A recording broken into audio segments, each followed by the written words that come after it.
Hey, salut tout le monde, bienvenue sur le podcast AGB. Cette semaine sur l'émission, j'ai reçu Antoine Massicotte, entraîneur-chef chez Quantum Training. La gang de Quantum Training se spécialise en prise de masse musculaire. C'est une entreprise de coaching bien établie au Québec et Antoine était une bonne personne pour venir parler d'hypertrophie. Dans le podcast de cette semaine, on parle des paramètres d'entraînement, on parle de la périodisation, le choix des exercices et tout plein de choses. C'était cool de recevoir Antoine. C'est mon premier invité sur le podcast depuis 6 mois. Alors, je suis bien content de reprendre les activités du podcast avec Antoine. Alors, j'espère que tu vas apprécier l'épisode. Je te souhaite une bonne écoute.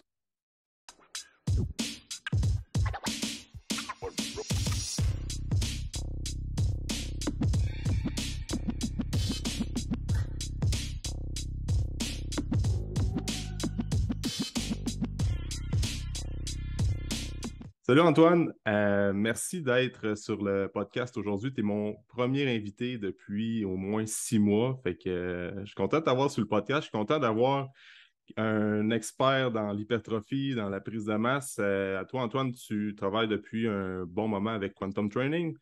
Tu es Ouais. entraîneur en chef là-bas.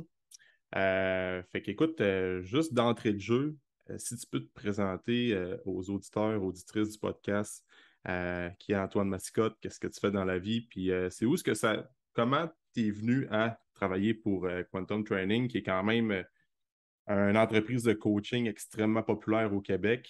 Vous faites de la solide job. Fait que c'est quoi les- la cascade d'événements qui t'a amené chez Quantum Training, puis qu'est-ce que tu faisais avant aussi? Ouais. Ben, de prime abord, de m'inviter sur ton podcast. C'est super Yes. gentil. Yes.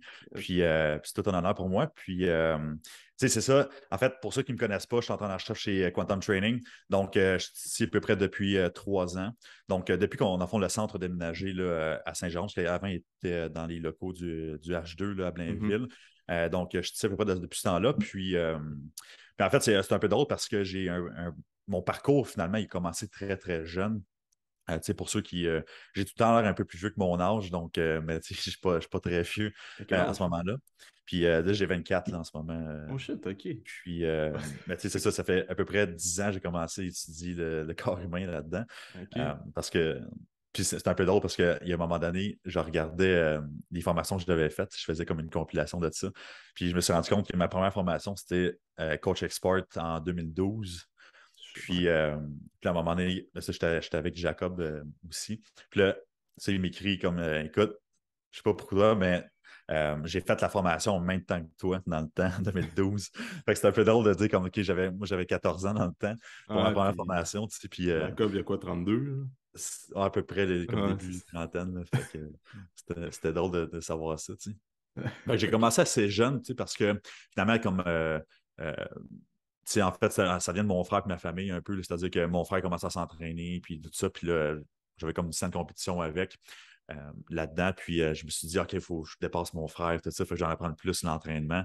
Finalement, c'est là que j'ai comme découvert un monde. Fait que j'ai ouvert une porte, puis je me suis rendu compte que finalement, comme, OK, wow, c'est vraiment passionnant, ce monde-là. Tant au niveau de l'entraînement, de l'alimentation, j'ai dérivé aussi dans neurologie fonctionnelle, tu sais, en posturo, tout ça. Euh, puis finalement, c'est ça. Comme j'ai commencé à me former, j'ai commencé à travailler aussi dans un magasin de suppléments naturels.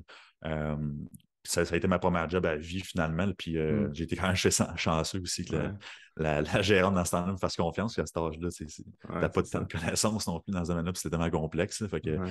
j'ai énormément appris dans ce domaine-là au début, parce que il fallait que j'apprenne beaucoup. Hmm. Euh, Fait que c'est un peu comme ça que j'ai développé mon amour pour l'alimentation, la supplémentation, l'entraînement, puis la santé en général. C'est ça, j'ai fait un paquet de cours là, au privé, dans le fond, des formations coach expert, etc., là, dans le fond, là-dessus. Puis après ça, dans le fond, je suis rentré au cégep à l'université. J'ai fait quelques cours, finalement, j'ai pas de bac ou quoi que ce soit. J'ai fait quelques cours, dans le fond, comme étudiant libre, dans le fond, pour en savoir plus sur la biologie, la chimie, etc. OK. là-dessus. C'est ça, fait qu'entre-temps, dans le fond, moi j'ai commencé, un de mes premiers gros cours que j'ai fait, c'est l'ostéopathie. Finalement, parce que j'avais rencontré Matt Boulay, je sais pas, en 2000. 14, peut-être, là, il a fait une conférence finalement. Puis je trouvais ça tellement intéressant, tout ça. Fait que j'ai comme un peu suivi comme qu'est-ce qu'il avait fait, comme l'ostéopathie. J'ai pas fini le cours, j'ai juste comme pris l'information là-dessus. Puis à un moment donné, j'avais comme, bon, étant jeune, j'avais un souci financier à ce niveau-là Ouais. aussi. Fait que j'ai fait un choix. Fait que finalement, j'ai été formé en posturo peu de temps après. Fait que c'est ça, j'ai commencé à avoir des clients posturaux. J'ai commencé à travailler au Nergie Cardio aussi dans le temps. Fait que ça a été ma première job d'entraîneur finalement au Nergie Cardio. En soi, fait que je suis resté là à peu près 3 ans. Puis j'ai bâti vraiment comme mon expérience terrain finalement. Puis je travaillais à Mhm. mon compte en même temps en posturo. Donc, c'est un peu comme ça que j'ai développé mon expertise. Puis j'étais vraiment tout le temps autodidacte, là, tu sais. Sérieusement, depuis que j'ai commencé à me former comme à 14 ans sur l'être humain, j'ai comme tout le temps, à chaque jour, étudié quelque chose. Puis moi, c'est un peu ma méthode, c'est-à-dire que j'apprends une chose au moins par jour, que ce soit sur n'importe quel sujet, mais là, c'est pas plus en entraînement. Mais c'est vraiment tout le temps une chose par jour. Donc, je m'inscris comme à des reviews finalement de littérature scientifique OK. ou dans des groupes. Fait que je lis tout le temps comme une étude ou un review d'études finalement, puis j'essaie de me faire une thèse là-dessus, puis j'ai discuté avec là-dessus. Donc, ça, une fois par jour au moins. Donc, c'est vraiment comme ça OK. que j'étudie tout le temps, puis que je reste à jour là-dessus. Mhm. Fait que c'est un peu ça. Fait que finalement, c'est ça, je travaille au Énergie Cardio, puis je travaillais à mon compte, puis à un moment donné, Quantum fait une annonce comme quoi qu'il engage. Puis dans ce temps-là, j'étais à Sorel. Donc, je viens de Sorel. Puis évidemment, comme OK. Quantum, c'était à Saint-Jérôme. Donc, au début, je lui ai envoyé mon CV. J'étais comme, bon, tu sais, au pas ils vont me prendre, mais je ne penserais pas. Puis tout ça, Ouais. c'était juste comme un petit coup de tête. T'sais. Finalement, je m'en fais passer l'entrevue. Puis une couple de temps, finalement, après, là, ils ont décidé de m'engager. J'étais comme, OK, je ne m'attendais pas à ça. Ouais. Euh, Fait que finalement, c'est ça. J'ai déménagé, puis j'ai fait les moves. Fait que finalement, ça a été vraiment comme une explosion aussi, Quantum. C'est-à-dire que euh, on a vraiment grossi dans les dernières années, puis c'est tout le temps en développement. Mhm. Fait que j'ai réussi quand même à monter les échelons finalement là-dedans. Puis tout ça. Donc, je suis rendu entraîneur-chef, puis c'est vraiment ça qui m'a poussé finalement à venir chez Quantum parce que dans le fond, pour moi, ça venait vraiment joindre mes valeurs, c'est-à-dire comme vraiment l'expertise, la performance, le partage des connaissances surtout. Donc, on est vraiment dans un milieu où à chaque jour, on se forme, à chaque semaine, dans le fond, j'ai des coachings avec les coachs. Donc, c'est vraiment une communauté, puis quand il y a un client qui vient nous voir, c'est vraiment comme, OK, ben, on prend le client et on travaille en équipe ensemble. Fait que si on a des Mhm. problématiques, fait que c'est vraiment un esprit d'équipe et de partage. Puis c'est ça qui m'a amené vraiment chez Quantum de dire comme, OK, ben, je veux vraiment explorer ça là-dedans au maximum puis Mhm. de faire en sorte d'aider le plus de gens possible. Puis, j'ai commencé l'entraînement pour comprendre ce que je faisais puis d'améliorer mes résultats. Puis plus j'avançais, puis j'avais le goût d'aider les autres, finalement, parce que en fait, tu découvres comment faire, puis tu as le goût d'aider les autres. Donc, c'est un peu comme ça que j'ai été passionné de l'entraînement finalement. OK. Puis c'est le fil en aiguille. Donc, c'est un peu mon parcours. C'est sûr qu'après ça, j'ai étudié, c'est ça, en posturologie, j'ai fait les UIP, j'ai fait AFNR aussi aux États-Unis, dans le fond, là, c'est de la neurofonctionnelle. Donc, j'ai beaucoup fait de cours en neurofonctionnel, puis j'ai été plus autodidacte, à savoir en entraînement, en nutrition, tout ça, de ce côté-là. Donc, c'est un peu OK. sur mon parcours. C'est intéressant. Puis, tu sais, justement, là, tout ce qui est de neurologie fonctionnelle, puis de posturologie, je sais que tu en fais un petit peu moins qu'avant, mais Ouais. c'est quoi essentiellement que tu retires de ça aujourd'hui, vu que tu es entraîneur-chef, là, tu es plus dans le domaine de la prise de masse musculaire, de l'hypertrophie, un peu plus muscu dans le gym. C'est quoi, c'est quoi que tu retiens de ton parcours en posturo qui pourrait aider les gens dans leur training? Mettons, c'est sûr que euh, écoute, c'est les fonds, la posturologie, tout part de là d'une certaine Ouais. manière. Et puis, des fois, il y a bien des mauvais patterns de mouvement qu'on voit dans les gyms que juste d'aller rencontrer des experts en posturologie, ça pourrait grandement les aider à avoir une meilleure mécanique de mouvement. C'est quoi les juste deux, trois cues comme ça que tu pourrais donner aux gens pour Ouais, intégrer un ben, petit peu plus la posturo de façon générale, là, sans trop être poussé dans les concepts de semelle et tout ça. Puis, non, c'est ça. ouais. Ben, tu sais, la posture pour moi, puis la neuro, c'est vraiment quelque chose qui explique, en fait, c'est une des choses qui pourrait expliquer certaines problématiques finalement dans le gym au travers des mouvements ou au travers Mhm. de l'exécution du mouvement, puis même au niveau de la performance finalement. Mhm. Donc, il y a beaucoup de liens à faire. Mais tu sais, il y a un dicton, je ne me souviens plus c'est qui disait ça, mais tu sais, on peut pas tirer du canot dans un canot finalement. Là, tu sais, je pense que c'était Charles Paul King Poliquin a qui déjà disait dit ça, je ça. m'en rappelle, mais je ne sais pas si c'est C'est lui ça. qui. C'est ça. Mais tu sais, ça revient un peu à ce concept-là, c'est-à-dire que un des fondements en posturo, c'est de stabiliser le corps puis d'être plus en équilibre. Puis quand je parle d'équilibre, c'est vraiment d'équilibre. Genre, exemple, on se met sur un pied, est-ce que tu tiens debout ou tu tombes? Parce que, en fond, c'est Matt Boulet qui disait ça, il donnait cet exemple-là. Ben, finalement, exemple, tu es en retard pour prendre l'autobus, puis là, on est l'hiver, parce qu'au Québec, c'est tout le temps l'hiver pas mal. Donc, il y a de la glace, puis finalement, là, tu cours, puis tu glisses une plaque de glace. Ben, à un moment donné, tu ne penses plus à prendre ton bus. Tout ce que tu penses, finalement, c'est de ne pas tomber. Puis, dans le fond, l'équilibre, ça prime sur tout. Puis, dans le fond, c'est aussi vrai en entraînement, c'est-à-dire que si tu as un déséquilibre, que tu n'es pas stable sur tes deux pieds, ben finalement, tu ne peux pas être performant. Et en plus de ça, ça a été quand même démontré que ça augmente le stress aussi. Donc, on va faire un parallèle sur le mode de vie et l'alimentation, tout ça. Et en plus de ça, ça réduit aussi l'efficacité de la contraction parce que finalement, tu es juste en danger. Tu n'es plus en sécurité pour créer une contraction volontaire à ce niveau-là. Donc, la chose que je peux dire aux personnes qui nous écoutent et nos auditeurs, c'est que ben, l'idée, c'est qu'il y a une chose à faire qui va être vraiment bénéfique pour les performances, c'est d'avoir un meilleur équilibre. Puis il y a quand même beaucoup de recherches là-dessus qui se fait, c'est que plus on a, en fait, meilleur l'équilibre est, on va se dire, bon, OK, on va être plus stable sur le squat, sur le deadlift, sur le shoulder press, tout des compound movements. Mais c'est aussi vrai sur les exercices plus isolés comme le leg extension, le press, le curl. Donc, parce qu'en fond, il y a un transfert d'équilibre sur, en fond, un transfert de la stabilité sur les exercices qui sont isolés aussi, puis qui sont plus stables déjà. Donc, puis ça, il y a la recherche là-dessus. Donc, c'est intéressant de dire, OK, on ne gagne pas juste sur les gros mouvements, mais on va gagner aussi sur les petits mouvements qu'on est capable justement de se pousser un peu plus loin, puis on a un meilleur recrutement de muscles aussi. Donc, pour l'hypertrophie, ça fait vraiment sens d'augmenter notre équilibre de tous les sens. Et c'est quelque chose qu'on peut entraîner vraiment facilement, en fait, à la maison ou avant le gym, dans la épicerie, peu importe. Une des façons, c'est juste de se mettre sur un pied, le genou barré, puis on garde un équilibre. Puis on fait juste faire en sorte qu'on challenge là-dessus. Donc, ça, c'est une chose que je recommande à tout le monde de faire l'équilibre. Ça ne coûte rien. C'est super simple, puis on peut le faire partout, c'est super accessible. Donc, il y a plusieurs étapes à avoir un bon équilibre, mais l'idée, c'est de trouver une position, que ce soit sur deux pieds, donc un pied, un avant de l'autre, par exemple, donc le talon aligné devant le deuxième orteil. Donc, ce serait, par exemple, une des étapes. Vous allez voir, si vous faites juste ça, vous allez comme branler d'un côté puis de l'autre.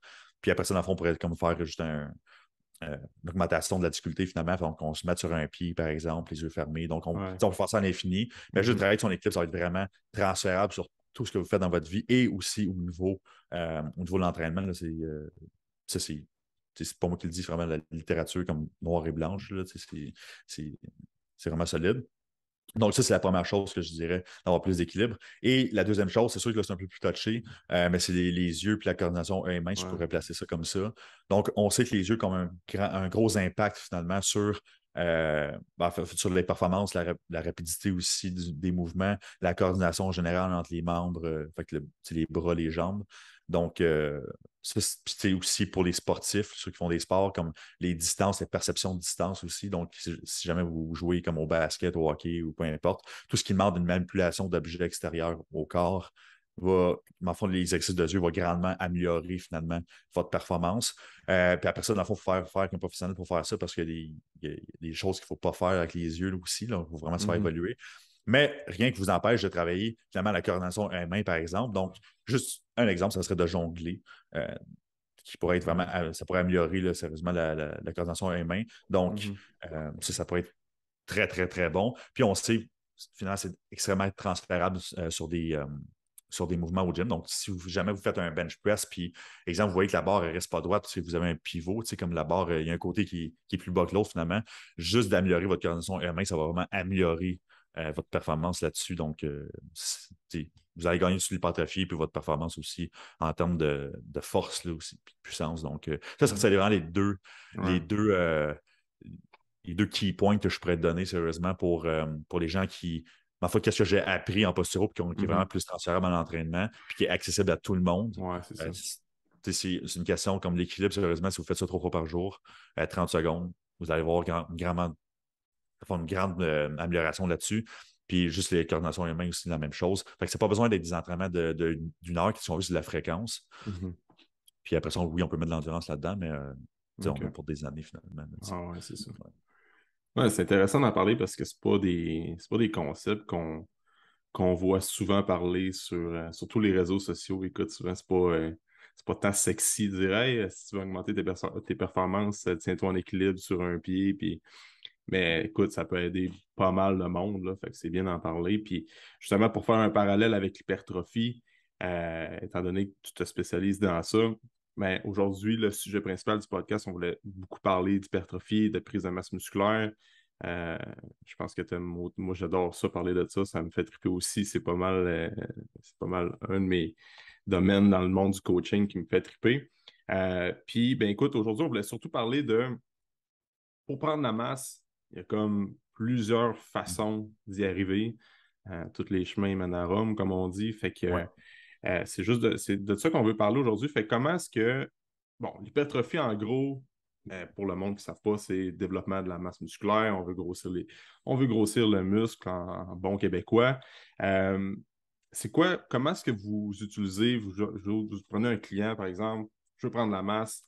C'est quoi les étapes que vous allez faire avec cette personne-là?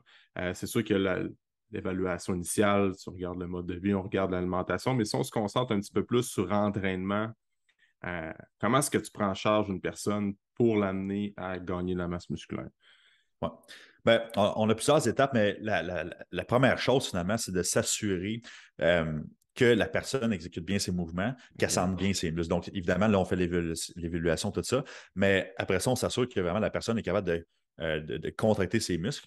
Puis, il y a des étapes aussi à respecter quand on fait des exercices avec les clients. Donc, par exemple, avant de faire un deadlift, ben, il faut quand même que la personne soit capable de faire une rétroversion du bassin, une antéversion du bassin, qu'elle ait le contrôle sur ses omoplates, qu'elle soit capable de faire une rétraction, protraction, qu'elle ait une conscience finalement de son tronc et où dans l'espace, le bracing. Donc, dans le fond, la méthode qu'on utilise chez Quantum, c'est comme, OK, ben, on va prendre nos prérequis d'un exercice, puis, dans le fond, est-ce que le client a des prérequis de prime abord pour faire ces exercices-là? Donc, c'est pour ça que on dit comme, OK, on va prendre tout le monde comme un débutant, si tu veux, au début, parce que finalement, en fait, nous, on travaille avec des clients qui sont majoritairement intermédiaires là, dans leur cheminement d'entraînement. Donc, ce pas des gens qui débutent nécessairement, on en a, mais ce n'est pas notre marché de la clientèle. Puis, dans le fond, les clients avancés, c'est très, très rare. Donc, l'idée, c'est qu'on travaille plus avec des gens qui sont intermédiaires, donc qui ont une couple d'années d'expérience. Ça se peut qu'ils aient eu des coachs pas dans le passé. Donc, l'idée, c'est que moi, personnellement, en tant que coach, j'ai aucune idée de ce qu'ils ont fait dans le passé. Donc, que ce soit avec un coach ou pas, je n'ai pas le contrôle là-dessus. Donc, qu'est-ce que je veux m'assurer avec mes clients, c'est vraiment comme, OK, ben, on va analyser c'est quoi t'es rendu où? Est-ce que tu maîtrises les prérequis pour passer à d'autres étapes? Et donc, c'est vraiment mon premier questionnement avec les limitations du client qu'on voit dans l'évaluation initiale. Donc, on décortique vraiment ces mouvements-là, puis après ça, on est capable de donner, faire une suite logique dans une périodisation finalement qui se tient au bout de la ligne. Donc, c'est-à-dire que ben, peut-être qu'on va avant de faire du deadlift, ben, même si ce n'est pas le même profil de résistance, donc même si ce n'est pas exactement le même stimuli qu'on va chercher, ben, on va peut-être faire du hip thrust à la place de faire du deadlift, juste pour apprendre la rétroversion du bassin, faire de l'extension de la hanche, etc. Donc, c'est vraiment comme ça qu'on travaille. Et en plus de ça, ben, finalement, on travaille en parallèle sur l'optimisation de la contraction musculaire, donc vraiment avec des poses en position contractée, vraiment qui sentent bien le muscle, qui soient capables de finalement avoir une contraction vive. Puis après ça, on est capable justement de mettre plus de charge, d'augmenter le volume, dépendant où on veut s'en aller avec le client. Donc, c'est vraiment notre première étape que je vais travailler avec mes clients. Puis après ça, là, on augmente soit l'intensité, soit le volume par rapport à ces paramètres-là, où on veut s'en aller. Donc, je ne suis pas fan des techniques d'entraînement en soi au début, à part pour tout ce qui est les isométries, les iso-hold, pour ceux qui ne connaissent pas, dans le fond, c'est on va tenir une charge, par exemple, position contractée. Mettons sur un truss, on va tenir comme 10 ou 20 secondes en Ouais. haut, puis après ça, on va accumuler des répétitions ensuite. Donc, ça peut être intéressant au début pour vraiment comme bien sentir de la muscle, tout ça. Mhm. Donc, c'est des techniques qui vont bien aussi pour augmenter le volume, avec le temps sous tension finalement dans l'entraînement. Donc, ça, j'aime bien ça au début, puis après ça, là, on y va plus en straight set ou des trucs comme ça. Donc, je vois plus classique finalement au niveau de la programmation. Là, mais c'est vraiment Mhm. les étapes dans lesquelles je commence avec un client. Là, fait que OK. basic, puis après ça, on augmente. Puis je suis vraiment comme étape par étape parce que finalement, qu'est-ce que je vois, c'est que des fois, en tant que coach, on veut mettre de la variété, on veut que le client aime ça, on veut que ça aille plus vite. Puis des fois, on skip des étapes, fait qu'il faut Ouais. revenir en arrière. Puis une Ouais. fois qu'on revient en arrière, ben, finalement, c'est comme bon, on a perdu un peu notre temps. Donc, j'aime mieux prendre le temps. Puis au pire, j'accélère plus tard, mais vraiment au début, je veux m'assurer que la base est solide avant de continuer ailleurs. Donc, Mm. c'est un peu comme ça que je commence avec mes clients finalement. Mm. C'est un bon point aussi, là, parce que juste par rapport à la contraction musculaire, si tu n'es pas capable de filer ton muscle quand tu t'entraînes, tu n'es pas capable de recruter les fibres musculaires que tu dois entraîner, puis une fibre qui n'est pas recrutée ne peut pas être développée. Fait que c'est la base pour bien du monde. Écoute, c'est soit Exact. que quand tu fais des curls, écoute, si tu ne files pas ton biceps quand tu fais un curl dans telle position, essaye de trouver une manière pour mieux le contracter puis mieux le sentir. C'est pas mal la base. Là. Fait que ça, Exact. c'est un bon point. Puis aussi, de prendre un peu, prendre tout le monde pour intermédiaire. Tu sais, souvent, il y a des gens qui viennent me voir aussi, puis ils viennent nous voir au gym, disent ah, ça fait longtemps que je m'entraîne, je suis avancé en entraînement, puis tu regardes comment est-ce qu'ils s'entraînent, puis l'exécution de ses mouvements, comme tu parlais tantôt, puis tu te dis, tabarouette, t'es sûr que ça fait 5-6 ans que tu t'entraînes? Tu sais, moi, souvent, dans les questions que je vais poser aux gens, c'est ça fait combien de temps que tu t'entraînes pour vrai? Tu sais, moi, je ne veux pas avoir des je me suis entraîné 4 mois dans un gym, après ça, j'ai arrêté, j'ai recommencé. Non, c'est combien de temps tu as suivi un programme que tu changeais régulièrement aux 3-4 semaines avec des phases d'entraînement que tu étais supervisé par un coach ou que tu avais un encadrement quelconque puis que tu trackais tes charges, tu intégrais des techniques. Si tu n'as jamais fait ça, dans ma tête, à moi, tu es encore débutant en entraînement. Même si ça fait 10 ans que tu fréquentes les gyms on and off, c'est sûr que tu as peut-être un peu plus d'expérience que quelqu'un qui n'a jamais touché un dumbbell et une barre de sa vie, mais tu n'es peut-être pas aussi avancé que tu penses. Là. C'est là que tu te rends compte que comme la personne, ça fait 10 ans qu'elle s'entraîne, elle n'a jamais utilisé un tempo de sa vie. Je me dis, ouais. Exact. C'est bon de Puis, prendre un peu tout le monde comme intermédiaire, débutant, puis après ça, pas trop y aller funky au début, dans les rep schemes, dans les schémas de répétition, les techniques, les méthodes, puis après ça sera bien le temps rendu là de l'intégrer. c'est C'est pas ça. la Puis, dose minimum effective, là, tu vois ça beaucoup dans les suppléments puis dans la pharmacologie, tout ça, là, mais c'est un peu ça dans l'entraînement. Écoute, pourquoi je te mettrais un gros drop set de mon gars, là, mais des techniques trop avancées quand un 4x10 pour l'instant, ça va faire, puis tu fais juste augmenter tes charges, trouver la bonne sélection de poids que tu dois prendre, puis tout. Tu sais. exact. Tout le temps, ça revient au concept de faire le minimum pour avoir le maximum de Ah, c'est résultats. ça, Tu sais. c'est ça. Parce qu'il y a comme un threshold finalement qu'on peut atteindre. Tu sais, il y a un maximum de volume qu'on peut tolérer pour créer de la masse musculaire. Ça, c'était Mm. démontré. Finalement, tu sais, si on zoome un peu plus, comme j'aime ça donner du détail, là, mais tu Uh-huh. m'arrêteras si c'est trop. Non, non, go for it. Mais tu sais, la façon que ça fonctionne, c'est que tu sais, je me fais souvent se poser la question, OK, mais y a-t-il un maximum au volume tu sais, qu'on peut faire? Parce que tu sais, plus tu fais du volume, dans le fond, dans la littérature, il y a certaines littératures qui démontrent que plus on fait de volume, plus on a de gain masse musculaire. Bon, après ça, il y a des variables là-dedans qu'on peut débattre, là, mais c'est que dans la cellule, on a des ribosomes, c'est eux autres qui font la synthèse de protéines. Puis, en fait, on peut augmenter leur efficacité. OK? Donc, ça veut dire qu'ils vont faire plus de synthèse de protéines ou on peut les multiplier aussi, dans le fond, font pas leur capacité à faire la synthèse de protéines, mais en fait, leur capacité et leur efficacité qu'on peut améliorer aussi. Donc, OK. euh, dans le fond, l'efficacité, c'est vraiment comme l'efficacité à produire la synthèse de protéines. Et leur capacité, c'est vraiment finalement le nombre que je vais pouvoir, dans le fond, le nombre de ribosomes que j'ai pour faire, pour faire la synthèse de protéines. Donc, je compare souvent à ça, dans le fond, dans mes formations. C'est un peu comme une entreprise. C'est-à-dire que l'entreprise, c'est le ribosome dans la cellule. Donc, on va parler de la cellule, ça va être moins compliqué. Puis dans ta cellule, dans le fond, finalement, tu peux avoir plus d'employés. Puis tu peux augmenter l'efficacité aussi. C'est-à-dire que si tu as un employé qui est hyper efficace, ça va être bon parce que tu peux augmenter son efficacité. Tu lui donnes des vacances, il revient plus efficace, donc peu importe. Mhm. Mais à un moment donné, tu as un maximum que l'individu est capable de faire. Et ça, c'est ça le maximum de volume qu'on est capable de faire dans un workout. C'est-à-dire que si tu dépasses trop de volume, à un moment donné, on n'est plus capable de créer de la synthèse de protéines et donc, on n'a pas de bénéfices sur l'hypertrophie. Le volume, on doit monter ça comme graduellement au travers des années et des mois. Comme ça, on est capable d'engager, je fais le parallèle avec l'entreprise, on est capable d'engager plus d'employés. Et donc, après ça, on augmente l'efficacité. Donc, c'est sûr que j'ai 5 employés versus 1, je vais être plus efficace de toute façon, puis je vais pouvoir tolérer plus de volume aussi d'entraînement. Donc, c'est un peu le parallèle qu'on peut faire avec ça.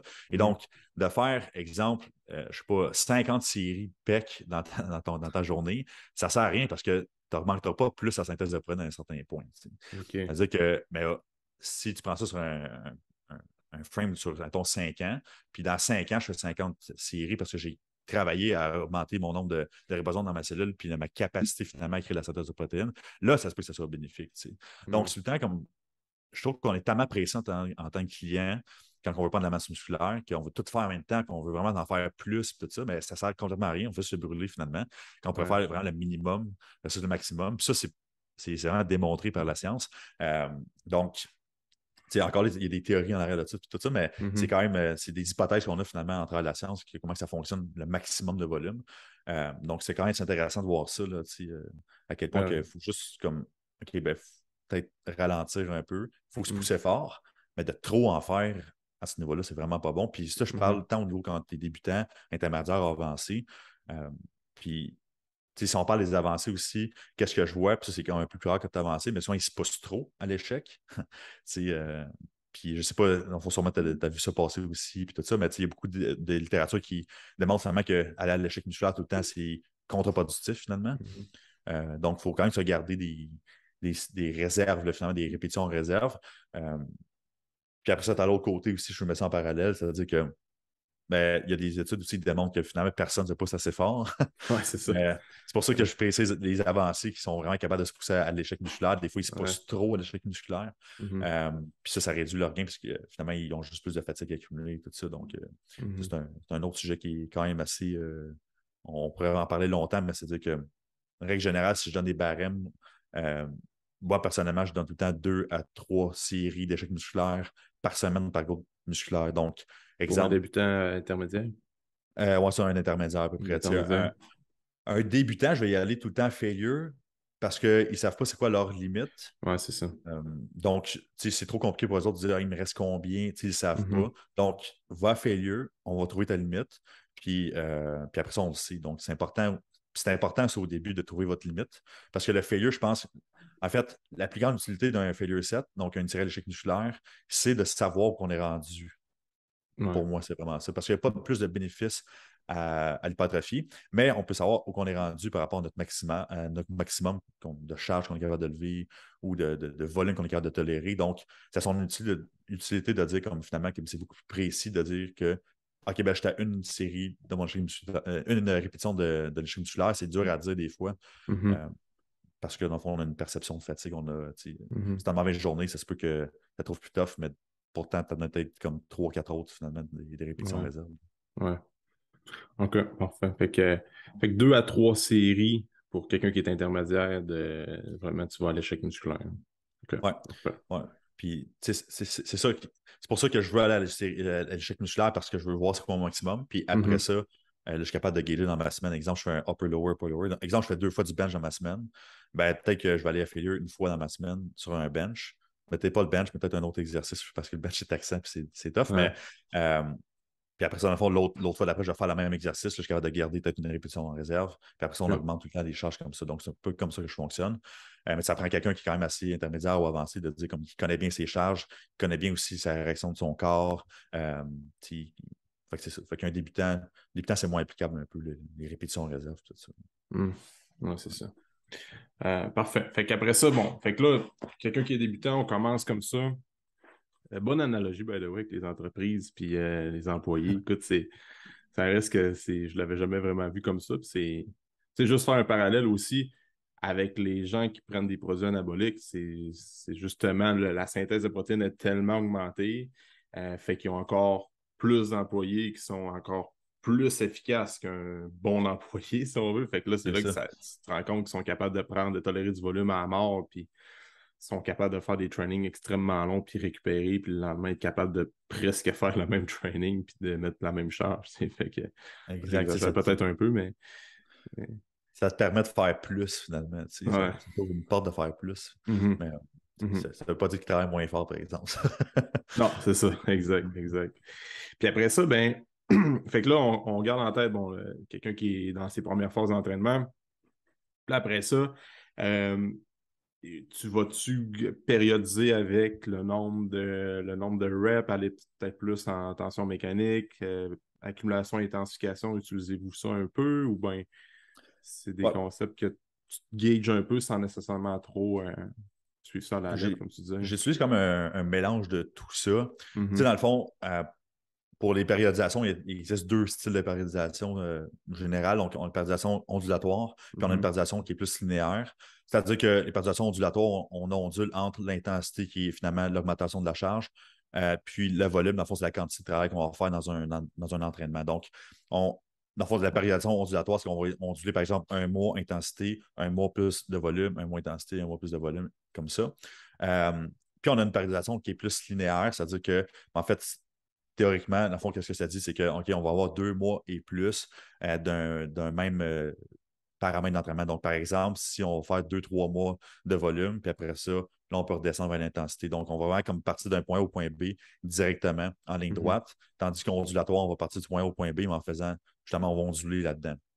Donc, si on regarde vraiment comme la science là-dessus, il n'y aurait pas vraiment de différence au niveau hypertrophie entre une périodisation ondulatoire et linéaire.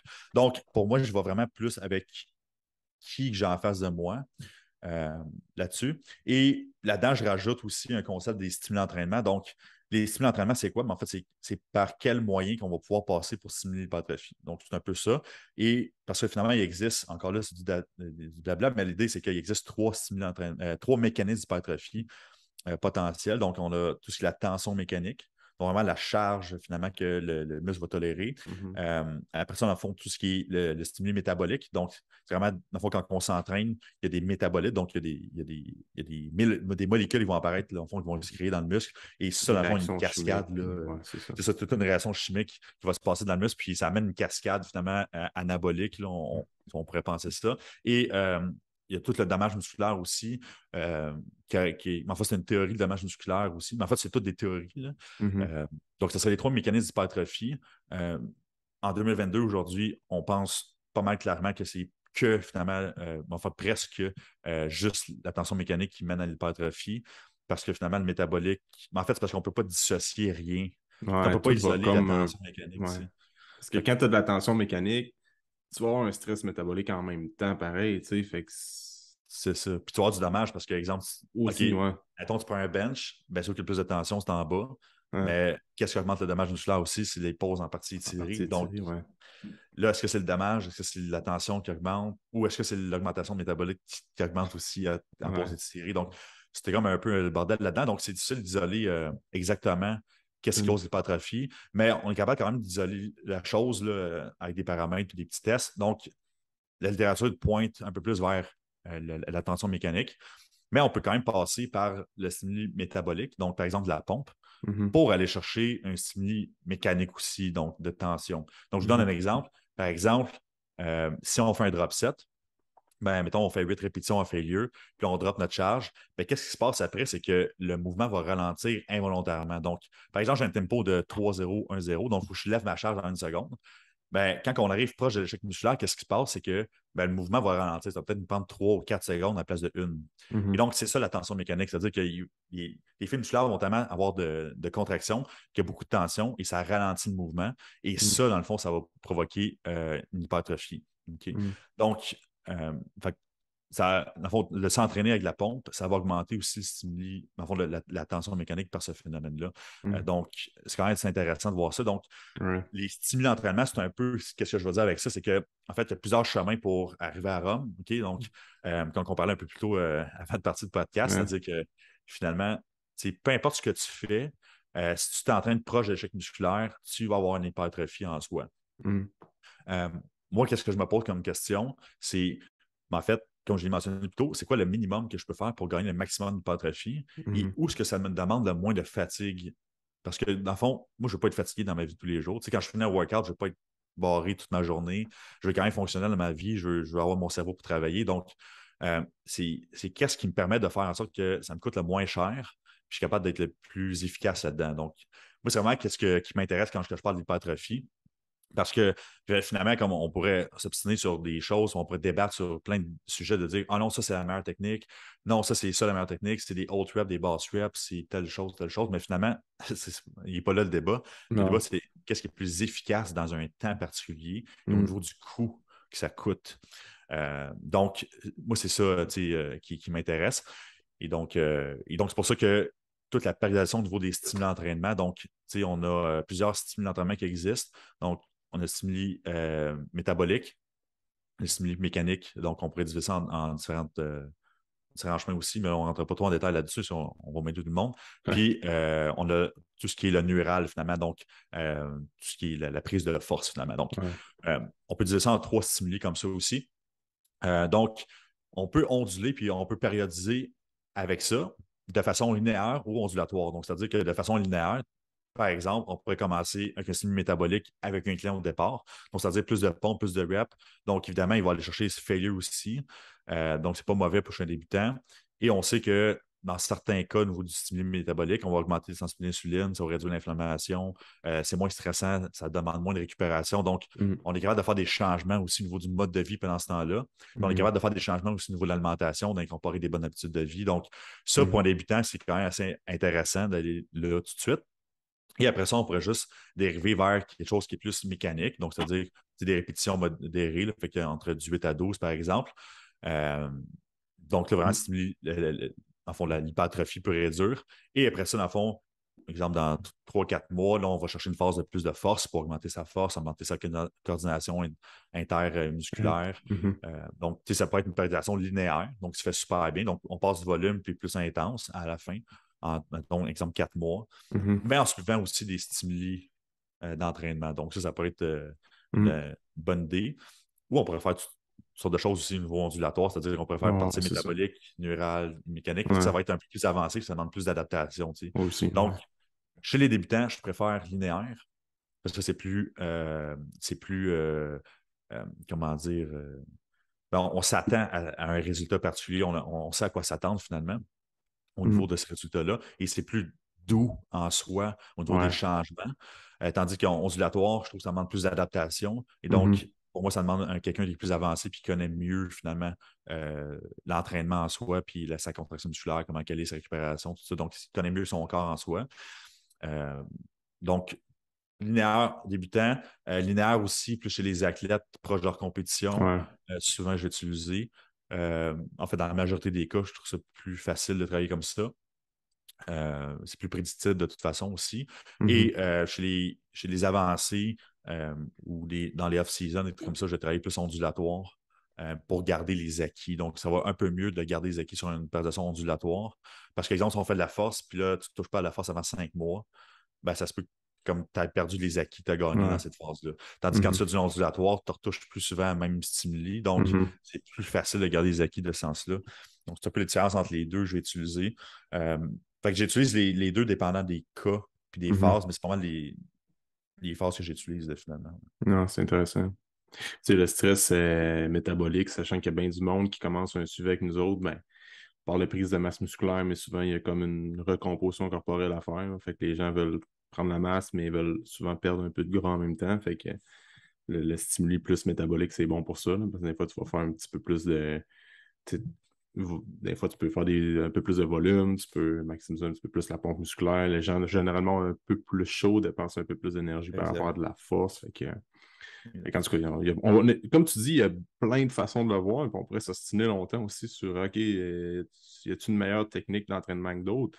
Puis il y a une grosse partie aussi que euh, c'est comme tu dis, tout le monde a un peu une vie en dehors du gym. Puis à un moment donné, c'est que tu sais, la périodisation sur le long terme, oui, c'est efficace pour certaines personnes, mais tu sais, si tu vois que, c'est comme moi, ma tranche d'âge de gens que j'entraîne, c'est beaucoup de monde entre 30 et 40, tu sais.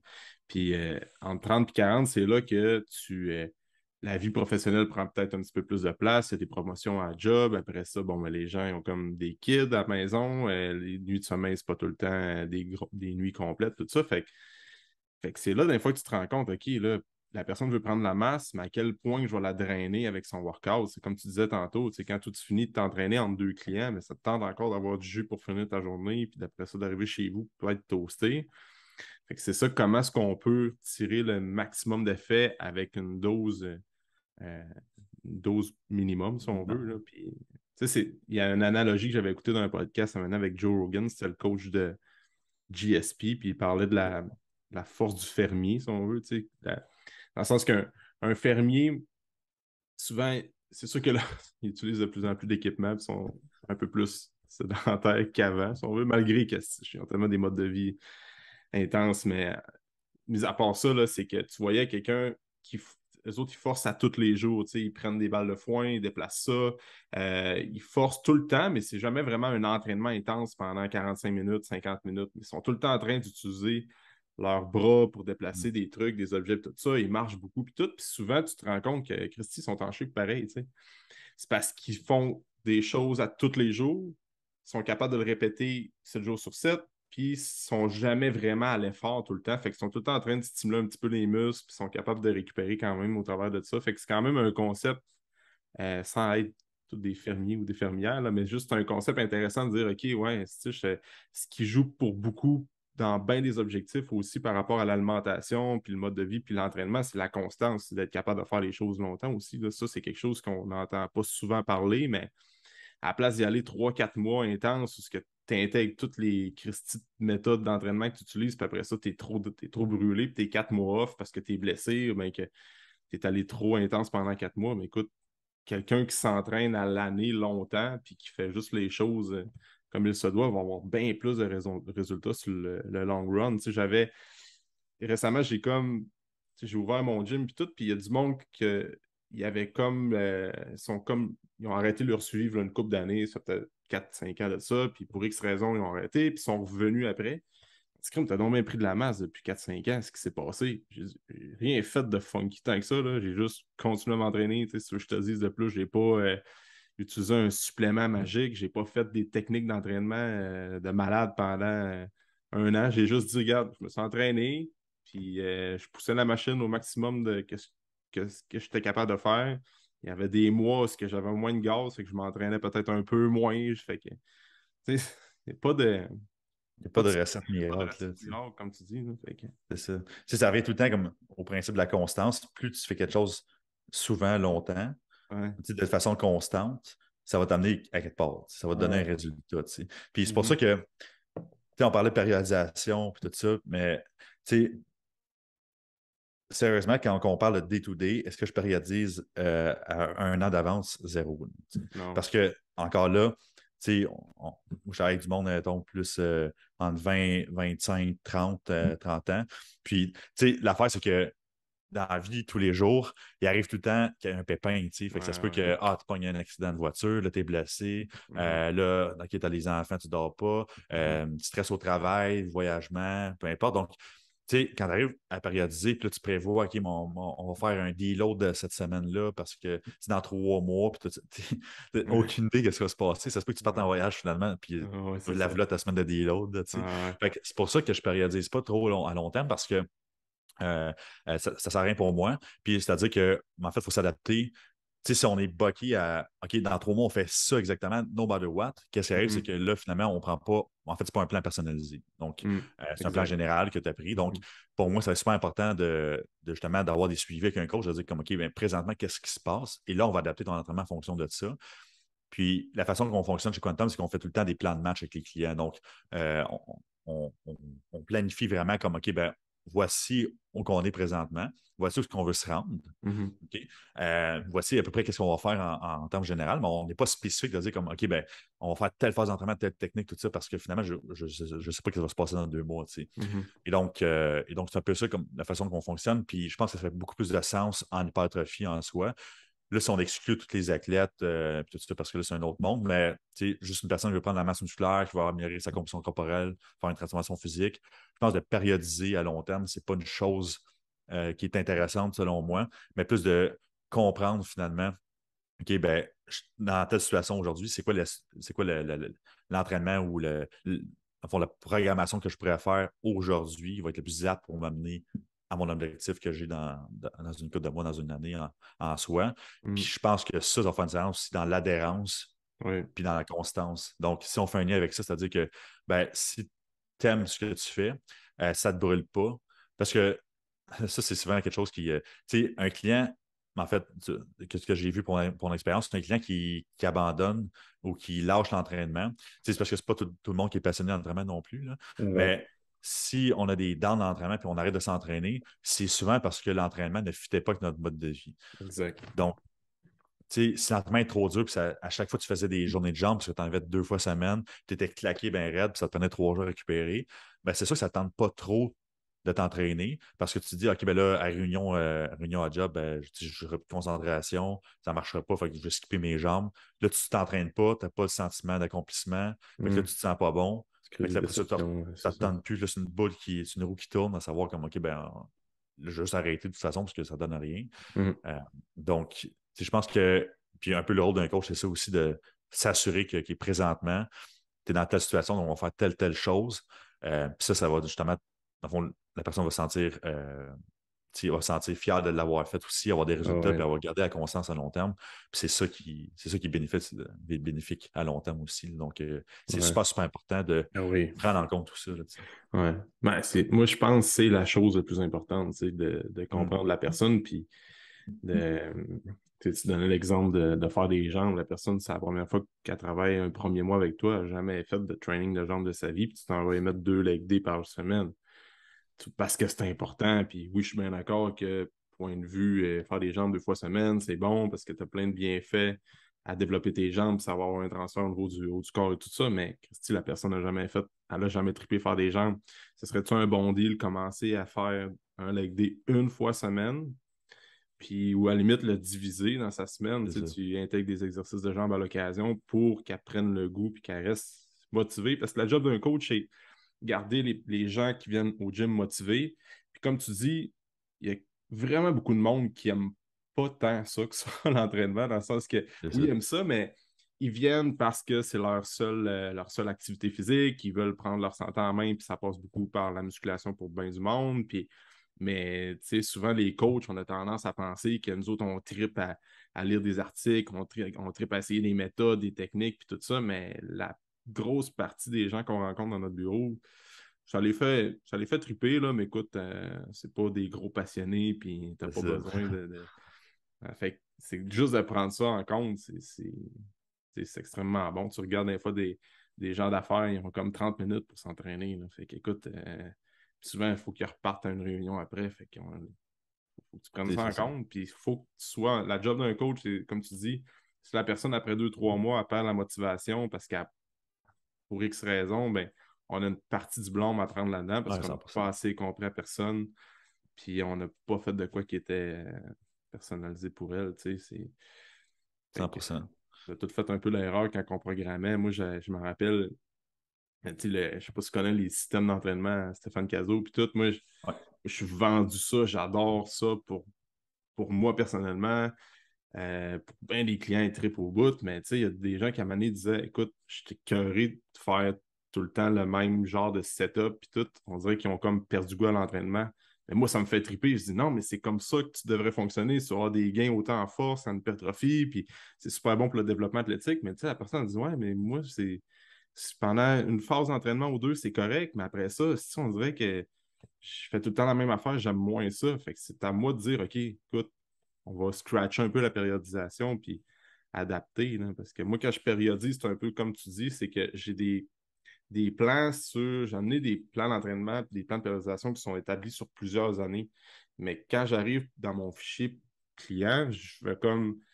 J'ai mon plan, OK, peut-être dans 1 an, si tout va bien, puis il n'y a aucun imprévu, puis la C'est personne ça. tripe au bout, OK, on va la suivre, la périodisation, aucun problème. Il faut être capable de dire pendant 2, 3 mois, la personne a moins de motivation, elle est plus occupée au travail, elle peut juste venir 2 fois semaine, ou trois, ben Kim, scratch tout ça, puis on adapte. Là, fait que... C'est ça. Parce que, tu sais, comme, il y a tellement de façons d'amener comme un résultat chez un client.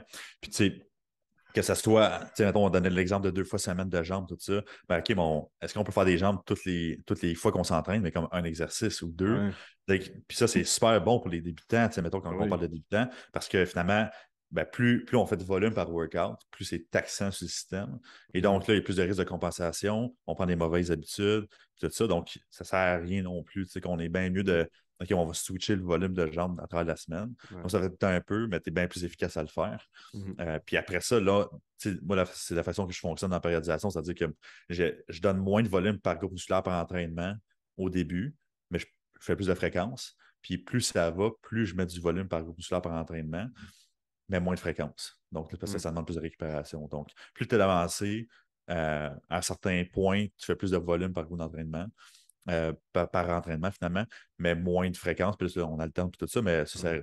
règles de base que j'ai. Et donc, c'est ça revient vraiment à dire ça. Puis après ça, il y a tout l'aspect des répétitions, souvent je me fais dire, OK, ben c'est quoi qui est le meilleur pour gagner la masse musculaire puis transformation physique? Si tu, OK, ben tu sais, il y a le vieux mythe de dire comme on fait des hautes répétitions pour perdre du gras versus des basses répétitions pour gagner de la masse musculaire. Puis ça, c'est encore là aujourd'hui. Il y a, tu sais, il y a tellement de littérature là-dessus qui dit que finalement, comme tu fasses des hautes répétitions, des basses répétitions, ça revient même plus l'hypertrophie. La seule différence, c'est que les basses répétitions, ça serait mieux pour la force. Après, puis les hautes répétitions, c'est mieux pour l'endurance en soi. Euh, c'est que la différence. Mais si tu veux prendre la masse musculaire, peu importe ce que tu fais, ça va marcher. Euh, puis, c'est ça. Il y en a un qui coûte plus cher que l'autre. Donc, c'est ça qui m'intéressait. Puis, je me fais souvent dire pourquoi tu ne fais jamais donner des hautes répétitions? Parce que je fonctionne beaucoup avec des plus basses répétitions, finalement, pour mes clients. C'est rare, je monte en haut de 15 reps. OK. Moi, dans le fond, il y a des exercices spécifiques aussi, dont des step-ups, ça, je monte plus haut, mais c'est rare que je vais donner du 30 reps de leg press. Là, donc, fait que, l'idée de ça, c'est parce que ça augmente trop la fatigue. OK? Puis aussi, c'est désagréable. Donc, ça brûle tellement que c'est le cerveau qui lâche, puis c'est pas le muscle. Donc, Surtout quand sur tu un lèves leg lourd, press. surtout sur le leg press ou le leg extension, comme ça. Ouais. Fait, quand tu arrives sur le squat, c'est pratiquement impossible d'arriver à l'échec musculaire sur le squat parce que tu vas compenser. Ouais. Donc, mettons, si on parle de l'échec musculaire du quad en soi, donc, c'est un peu pour ça que je ne donne pas tant de hold reps que ça, c'est-à-dire qu'il y a plus de chances de compenser le mouvement et il y a plus de fatigue accumulée aussi au niveau musculaire. Et au niveau du système nerveux aussi. C'est-à-dire que plus on fait de répétitions, plus le métabolique qui rentre dans le muscle. Et donc, plus le métabolique qui rentre dans le muscle, plus ça fatigue le système musculaire, plus la perception d'effort aussi est haute. En soi, bon, les études sont un peu divisées là-dessus, cependant. Là. Mais quand même, sur le terrain, je vois tout le temps comme si je donne du 30 reps à failure, c'est plus tough que du 6 à failure. Donc, parce que c'est plus mental, c'est un combat qui est plus mental. Étant donné que le temps sous tension est juste plus long, tout simplement. Donc, c'est pour ça que je fonctionne mieux avec des plus basses répétitions. Quand je parle de plus basses répétitions, je parle du 6 à 12 là, en règle générale. En haut de 12, je considère un peu plus haute. Mettons 15 répétitions et plus, c'est plus haute. Donc, non, c'est un peu ça. Donc, c'est vraiment moi, c'est ma façon de faire avec les répétitions. Puis je trouve qu'au niveau de l'adhérence aussi, ça va mieux là-dessus, étant donné que l'effort perçu est souvent moins grand et que les gens ont plus d'adhérence à des basses répétitions qu'à des trop hautes répétitions. Mais après, ça dépend de tout le monde. Il y a du monde qui aime ça quand ça brûle puis qui se dépense à faire des plus hautes reps. Puis c'est parfait comme ça parce que, en fait, pour l'hypertrophie, ça vient quasiment au même. Donc, ça nous permet justement d'avoir du lousse là-dessus puis d'avoir du vraiment comme on va être capable de manager ça finalement au travers des mots, tout ça, faire une belle périodisation au travers de ça. Donc, c'est vraiment des gros mythes là, qui sont reliés à ça. Donc, tu sais, les hautes répétitions, ça ne fait pas perdre du gras plus que les basses. Non, c'est ça. Une voie de hypertrophie non plus, tant qu'on se rend proche de l'échec musculaire, dans le fond, ce niveau-là. L'hypertrophie, c'est entre 1 et 50 reps, si on veut. On entend entre 1 et 100, tu sais, mais ça, c'est quand même. Ouais, je l'avais pas vu nécessairement comme ça, mais en même temps, ça fait bien du sens. Là, mais c'est vrai que, écoute, quand tu programmes un 3 x 50 reps au leg press, ton leg extension, ben de un, tu vois jamais vraiment, c'est comme la taille qui casse avant. Puis c'est pas tout le monde qui a le luxe de tout le temps s'entraîner en privé avec un coach ou ben avoir des partenaires d'entraînement. Tu sais, la vie va tellement vite que, mettons, moi-même, quand j'ai un 3 x 50 avec mon gym body versus quand je fais 3,50 tout seul, ben, c'est pas en même game. Là. C'est sûr qu'il y en a un que je vais vraiment être all-in, puis l'autre, ben, OK, 3,50, 3 x 50, je vais me garder un peu de, un peu de rep en réserve. Ben, je ne pousserai pas trop à la machine. Fait que, dis-toi que si un coach est de même, ben, la personne, le client de Vanzo, t'es pas mal le même aussi. Fait que... C'est ça. Écoute, c'est Surtout, intéressant, ça. Comment? les gens ne s'entraînent pas assez fort non plus, tu sais. Ouais, ça, c'est un. Ouais, tu en as parlé, c'est vrai, ça. Fait qu'exemple, tu donnes 50 reps, puis les gens ne s'entraînent pas assez fort. Ouais. À quel point il est vraiment affilié à 50 reps, à quel point il est proche de ses répétitions effectives, finalement, versus s'il pourrait prendre un 8 répétitions. Donc, tu sais, 8 répétitions, pour moi, 6 à 8, c'est comme le sweet spot, c'est-à-dire que c'est assez lourd pour stimuler la tension mécanique. C'est pas trop lourd non plus pour dire qu'on la technique d'entraînement change, puis on a quand même une bonne technique, une bonne capacité de contraction. Donc, pour moi, 6 à 8, c'est bon, mais encore là, de faire tout le temps de 6 à 8, là, tu t'adaptes. Et donc, là, il faut que tu changes. Ouais. Donc c'est pour ça qu'il y a une périodisation. Ah ouais. Bonne Puis, périodisation de programmation, c'est intéressant là-dessus. puis il y a une étude populaire, puis je me rappelle pas trop de quand date l'étude, puis les chiffres exactement. Là, je suis vraiment pas bon pour retenir les stats, mais essentiellement, je pense qu'il testait, il y avait un nombre X de participants, ils prenaient un 10 ARM, je pense, ou un truc comme ça. Je sais pas si tu as vu ça passer, mais puis ils se rendaient compte qu'il y a vraiment un gros pourcentage des participants qui n'étaient même pas prêts d'aller vraiment chercher un 10 rep Ouais. max. Je pense qu'il y avait genre 19 répétitions en moyenne de plus. Ouais, Il y a 9 répétitions de plus, là, comme ouais, c'est quasiment le ça. double. Là. C'est ça. Puis ça, on pourrait en parler, c'est une des erreurs les plus. Moi, je trouve que ça en est une autre erreur que le monde font souvent, c'est que on utilise une application pour tracker les charges, fait que tu Ouais. vois vraiment tout ton historique de charges que tu avais auparavant, puis la sélection des charges à l'entraînement, écoute, là, c'est comme tu dis, autant que le monde peut, il y a une certaine partie de la population qui vont comme trop pousser, mais il y a encore une plus grande partie de la population qui vont vraiment pas. Dans un 6 RM, 8 RM, 10, 12 RM à la limite aussi, ils sont pas. La charge est juste pas adéquate. Rarement Exact. trop lourde. Souvent, c'est ça, il manque un peu d'intensité dans le workout. Là, fait que, C'est ça. Ou elle est trop lourde, puis ils font pas ça comme du monde aussi. On ben, va c'est dans les ça, reps. exact. Elle est trop C'est lourde, mais là, pas de tempo, mauvaise exécution de mouvement, fait que ça, c'est c'est pas ça. mieux non plus.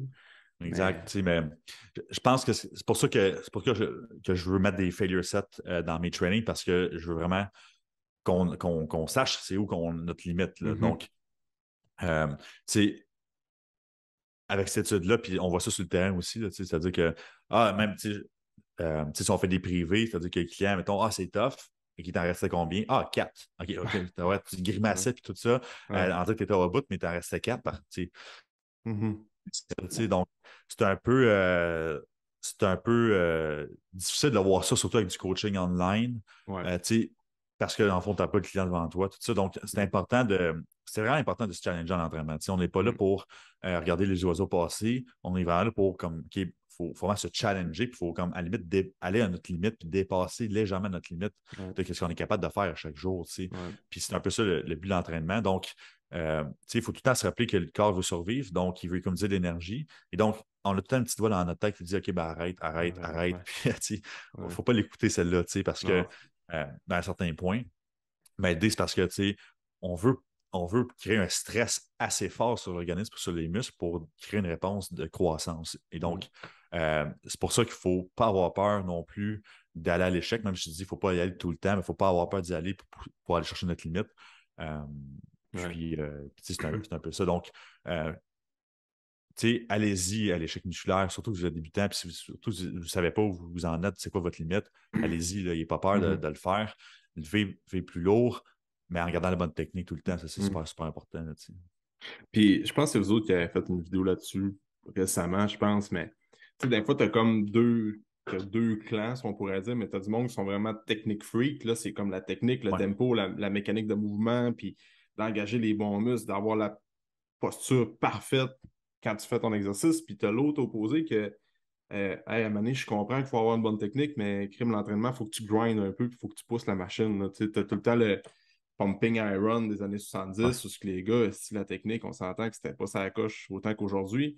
Mais crime, au-delà des produits et tout ça, ils s'entraînaient tellement fort qu'il y avait des résultats pareils. Fait que souvent aujourd'hui, moi, je me rends compte, je suis un peu de même avec mes clients, c'est que oui, je suis d'accord, d'avoir une bonne exécution d'exercice, c'est primordial, puis tout, mais mets un peu de challenge-toi un peu, là. Puis quand même, là, ta c'est ça. dernière rep, ta grind un peu, puis t'as une moins bonne technique un petit peu, puis tu vas vraiment pousser ta charge sur un dumbbell press, par exemple. Mais écoute, quand c'est visuellement, tu vois qu'il n'y a aucun risque de blessure, mais la personne pousse la machine un peu, tu as besoin de ça d'une certaine manière par rapport à l'autre extrême des gens qui sont bien droits tout le temps, exécution parfaite, mais comme tu dis, il y a 4 reps en réserve qui C'est ça. sont vraiment pas au maximum. Oui, tu vas avoir des gains, mais écoute, tu as besoin de rejoindre un peu les deux tant qu'à moi. Là.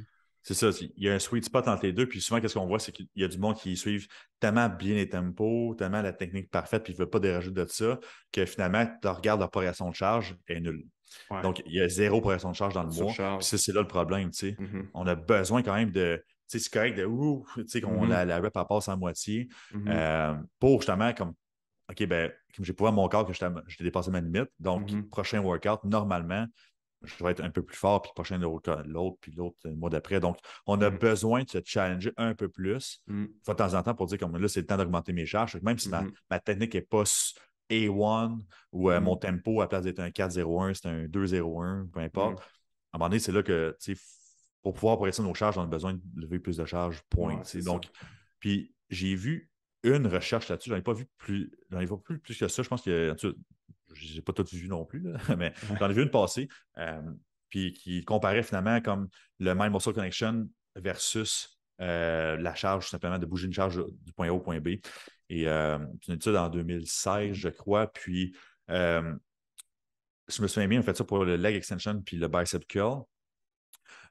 Puis dans le fond, c'est ça. Fait qu'il y a un groupe, dans le fond, qui faisait du bicep curl, du leg extension, vraiment même muscle connection. Donc, la charge était moins grande, mais vraiment de se contracter, à squeezer le muscle, à contracter au maximum jusqu'à temps d'arriver à failure. Et il y avait l'autre groupe, même exercice. Puis c'était des gens entraînés aussi, donc c'était pas des gens qui n'étaient pas entraînés. Donc, ça, c'est bon aussi. Donc, euh, puis l'autre groupe, c'est ça, on laisse faire la contraction musculaire, on fait juste mettre du poids, puis on pousse la charge point A au point B dans le range of motion, dans le petit mouvement de l'exercice. Donc, ils ont comparé l'hypertrophie qu'il y avait entre les deux. Puis, dans le fond, l'étude a démontré que finalement, le même muscle connection avait une action supérieure sur l'hypertrophie que juste de lever une charge de point A au point B. Et donc, ça, on peut expliquer ça à l'aide de la physiologie. Donc, comment que ça marche le muscle? C'est-à-dire que, en fait, la contraction musculaire est volontaire. OK? Donc, dans le fond, la façon dont ça fonctionne, c'est qu'on a des unités motrices. Donc, on a notre cerveau, ça passe dans. Il y a un influx nerveux qui passe dans le nerf, puis après ça s'en va dans le muscle avec des unités motrices en fait, qui turn on les muscles. Donc, ça, c'est de façon volontaire qu'on peut activer ça. Donc, si on va se concentrer sur notre mind muscle connection à 100%, ben, on active beaucoup d'unités motrices, donc on active beaucoup de fibres musculaires, et donc, c'est eux autres qui vont gérer la tension qu'on met. Si on fait juste prendre une charge X, puis là, on pousse, puis on se contracte, enfin, on focus pas sur la contraction musculaire, ça se peut que notre activation des unités motrices soit un peu diminuée. Et donc, là, on a peut-être moins d'hypertrophie à ce niveau-là, étant donné qu'on a moins de fibres musculaires engagées. Ceci dit, après ça, on pourrait débattre que, ben, en fait, si tu prends une charge tellement lourde que tu n'as pas le choix de recruter des unités Ouais. motrices, ça va faire la job pareil. Donc, Mhm. après ça, là, c'est pas moi qui ai fait l'étude. Donc, puis dans les études, c'est jamais parfait parce qu'il y a Ouais. ça de. Tu sais, il y a tellement de, Variable à de considérer. possibilités Puis de variables. ouais. Donc, c'est dur à isoler, mais tu sais, c'est un peu ça les deux camps. Donc, il y a un camp qui vise vraiment comme OK, on squeeze, on contracte, puis laisse faire la charge. Puis l'autre camp qui dit OK, ben, on va juste prendre tellement de charge qu'on n'aura pas le choix de contracter du muscle de toute façon. Ouais. Et donc, la technique, on s'en balance un peu. Mais je pense que c'est juste de faire le sweet spot entre les deux. C'est-à-dire que Mhm. est-ce qu'on peut garder une bonne technique pour justement préserver dans le fond, réduire les risques de blessures? Donc, d'un. Et ensuite de ça, de maximiser la contraction musculaire. Mais de prendre une charge qui est assez lourde, ça ne donne pas le choix non plus de contracter du Ouais. muscle. Donc, pour moi, c'est vraiment un sweet spot. C'est-à-dire Mhm. que je vais avoir une bonne technique, je vais avoir une bonne capacité de contraction. Donc, c'est pour ça que, en fait, tous mes clients, on passe par des phases de capacité de contraction, puis que je m'assure vraiment que je suis assez sticky là-dessus de dire comme tu es capable de contracter ton muscle ou pas.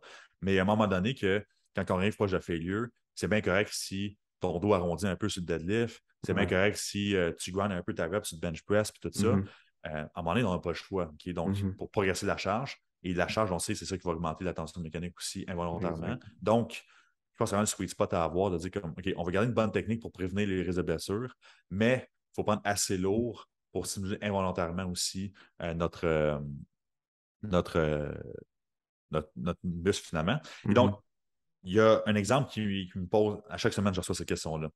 Comme, tu vas souvent, tu te poses la question, mais mettons sur un ramenant de deadlift avec la barre, fait qu'un barbell RDL, Ouais. souvent, dans le fond, on est capable de mettre, mettons, 4 plates de chaque barre, puis il est capable de faire le mouvement, OK? Ouais. Mais on ne sent pas pantoute nos ischios et nos fessiers, Ouais. tandis qu'on pourrait juste mettre comme 2 plates, puis là, à tabarouette, là, j'ai ça au max. Ouais. Donc, je prends-tu 4 plates, je prends-tu 2 plates? Ben, personnellement, je pense qu'on est mieux de prendre moins lourd cet exercice-là, par exemple, de Ouais. focuser vraiment sur la contraction, parce qu'il y a plus de chances de compensation. Donc, ça, c'est quelque chose que j'enseigne dans mes formations tout le temps, que l'hypertrophie, en fait, en hypertrophie, quand on gagne la masse musculaire, il ne faut pas laisser le corps le choix de compenser. OK? Ouais. Donc, tout sur les gros mouvements de compound, donc le Romanan deadlift, le squat, le deadlift, le shoulder press, le dips, le chin-up, tout ça. Si on veut gagner l'hypertrophie, il faut être capable de justement mettre l'attention aux bonnes places, donc sur le muscle qu'on veut viser. Et donc, si on fait un Romanan deadlift, qu'on met trop lourd, oui, l'ischio-jambier, le fessier va travailler, mais aussi beaucoup, on va tout le dos, le bas du Ouais, dos, donc, ben, ouais. les lombaires, tout ça. Donc, ça augmente, ça fait juste augmenter plus la fatigue. En Mm. début de workout, c'est sûr qu'on fait ça en début de workout. Et donc, si j'augmente la fatigue en début d'entraînement, ben, tous les autres exercices que je vais faire par la suite vont écoper. Et donc, mon tonnage total, le tonnage, c'est vraiment le volume, dans le fond, la quantité de charge que j'ai levée dans mon entraînement va diminuer. Donc, ça va diminuer mon hypertrophie. Donc, c'est pour ça que j'aime mieux qu'on sente un muscle, qu'on prenne le plus haut possible, mais qu'on sente bien le muscle travailler pour maximiser l'hypertrophie parce que ça réduit la fatigue en général sur le système. Puis, on est Mhm. capable justement après ça d'isoler plus les groupes musculaires. Donc, moi, c'est vraiment ma méthode qu'on étudie chez Quantum aussi. Mhm. Je pense que c'est celle qui fait plus le sens entre le même muscle connection, de dire OK, on ne prend pas l'autre, on focus juste sur la contraction musculaire, et l'autre côté, finalement, du spectrum, c'est-à-dire comme OK, on prend juste l'eau, puis on lève la charge du point A au point B. Ça, Mhm. pour moi, c'est trop coûteux en termes d'énergie. Et l'autre, il n'y a pas assez de charge. Donc, ça prend vraiment comme le sweet spot de dire, comme je reviens à mon exemple de tantôt, qu'est-ce qui est le moins coûteux, puis qui va me donner le plus de résultats. Mhm. Mhm. Ouais, c'est intéressant, c'est vrai. Exact. Là, on parle hypertrophie. Fait que, tu sais, quand Ouais, on ouais. parle développement de la force, c'est un autre game, là. Fait que c'est C'est ça, le d'autres. développement de la force, on s'en balance. Là. On veut Exact, juste être le exact. plus On parle lourd d'hypertrophie. possible. Tu sais. C'est ça, Puis exact. pour le côté athlétique aussi, c'est-à-dire que côté athlétique, on veut quand même chercher l'explosivité, Mhm. la puissance. Donc, on ne veut pas focuser sur le mind muscle connection. De toute façon, le mind muscle connection, si on focus juste à contracter du muscle, ça va augmenter le nombre de métabolites étant donné que ça va brûler. Mhm. Puis on pense, donc ça va réduire la charge qu'on va pouvoir mettre. Donc, le but, c'est justement, si on fait du powerlifting ou la performance en soi, on ne veut pas penser, on veut juste lever. Donc, Mhm. on lève tout simplement. Donc là, on va être plus de l'autre côté du spectrum, c'est-à-dire qu'on veut être plus Mhm. lourd. Ouais, c'est ça. Puis écoute, on pourrait faire un podcast complètement différent avec le développement de la force, hein. C'est tellement d'autres Ouais, c'est ça. concepts à considérer. Exact. C'est tout un autre monde de l'entraînement, Ouais. si on veut, là, Mhm. au Mhm. niveau des paramètres d'entraînement, finalement. Mhm. Puis Ouais. souvent, ben, les deux, un va pas sans l'autre. On pourrait, comme justement, tu as besoin d'hypertrophie pour générer de la force. Tu as besoin d'être plus fort pour créer plus d'hypertrophie. Fait que, tu sais, ben, écoute, c'était quand même cool. Tu sais, je parlais de tout ça avec toi. On est quand même assez. On est resté général, mais on est allé quand même assez loin dans certains concepts. Je pense que les gens vont aimer ça. T'entendre parler, Antoine, sur comment est-ce que vous manipulez les différents paramètres d'entraînement pour amener une hypertrophie. Puis là, on a parlé. Écoute, j'aurais parlé encore de ça 2 heures avec toi parce que c'est tellement intéressant, puis c'est tellement un monde complexe. Puis même à ça, tu sais, on a parlé uniquement entraînement, puis on n'a même pas abordé le monde de la nutrition, des protéines, puis tout. Fait que Exact. c'est juste pour montrer aux gens tu sais, il y a plein d'affaires à considérer, mais en même temps, on peut tellement rentrer dans les détails, mais c'est le big picture au travers de tout ça qui compte vraiment, tu sais. Exact. Je C'est tout le pense temps que comme qu'est-ce qu'on a besoin de faire, finalement, c'est juste la pointe du iceberg. ouais, Mais si on veut comprendre, il faut regarder en dessous de l'eau puis dire ouais, comme c'est ça. OK, finalement, c'est un monde. Là, donc, Oh, ouais, c'est ça, c'est- exact. monsieur, madame, tout le monde qui s'entraîne n'a pas besoin de comprendre ça finalement Non, parce c'est qu'il ça. suit le plan. Ouais. Mais si vous êtes un coach puis qui écoutez, c'est sûr que vous devez comprendre ce qui se cache en dessous de l'eau Ah. parce que il y a tellement de facteurs qui vont influencer évidemment la pointe en haut. Donc, Ah oui, c'est ça. c'est ça. Puis tu sais, souvent, c'est la job d'un coach, c'est de comprendre tout ça, tout ce que dans le iceberg en dessous de l'eau. Mais après ça, c'est tout mettre, mâcher tout ça pour donner ça au client pour que ce soit le plus simple, le plus facile à comprendre. Parce que la personne en avant de nous autres, elle veut juste des résultats, puis elle veut juste bien faire les choses. Certaines personnes, c'est des geeks, là, puis ils aiment bien ça comprendre, là, mais pour pas mal de monde, ils veulent juste dire, hey, regarde, je vais aller faire mon training, mon privé avec toi, puis assure-toi que tout est bien bien paramétré, puis C'est ça. je vais pousser de la fonte, puis après ça, je vais retourner à mes occupations le reste de la journée. Fait que C'est c'est un ça. peu J'ai-tu ça. des résultats ou pas? Ça revient à ça souvent. Là, Exact, exact, exact. Écoute, Antoine, moi, ça me fait plaisir de te réinviter pour un autre podcast éventuellement. On pourra jaser de n'importe quoi d'autre par rapport à l'entraînement. Je pense que ça va être intéressant. En attendant, où est-ce que les gens peuvent te suivre, toi personnellement, puis les liens avec Quantum Training pour rentrer en contact avec vous autres? Ouais, donc, dans le fond, j'ai ma page Instagram, dans le fond, vous pouvez me rejoindre. Donc, c'est Coach Antoine Barrampa QT. Yep. Et dans le fond, sur la page de Quantum Training aussi, dans le fond, tout est là, dans le fond. on a des vidéos explicatives d'informations. On a aussi, chez Quantum Training, pour ceux qui ne me connaissent pas, on est un institut de formation aussi. Donc, Mm. on fait des formations en salle que j'enseigne avec mon équipe. Il y a aussi le fond de l'Académie Quantum, pour ceux qui ne connaissent pas. Donc, Ouais. c'est une école d'éducation finalement en ligne à ce niveau-là. Donc, il y a un paquet d'informations sur cette page-là. Donc, c'est comme ça. Pour nous rejoindre, on a Facebook aussi là, pour la page de Quantum Training à ce niveau-là. OK, parfait. Ben, comme d'habitude, je vais mettre les liens là, dans la description du podcast. Donc, merci d'avoir été là aujourd'hui, Antoine. C'était vraiment cool. Puis, au Merci, plaisir Alex. de reprendre ça. Yes.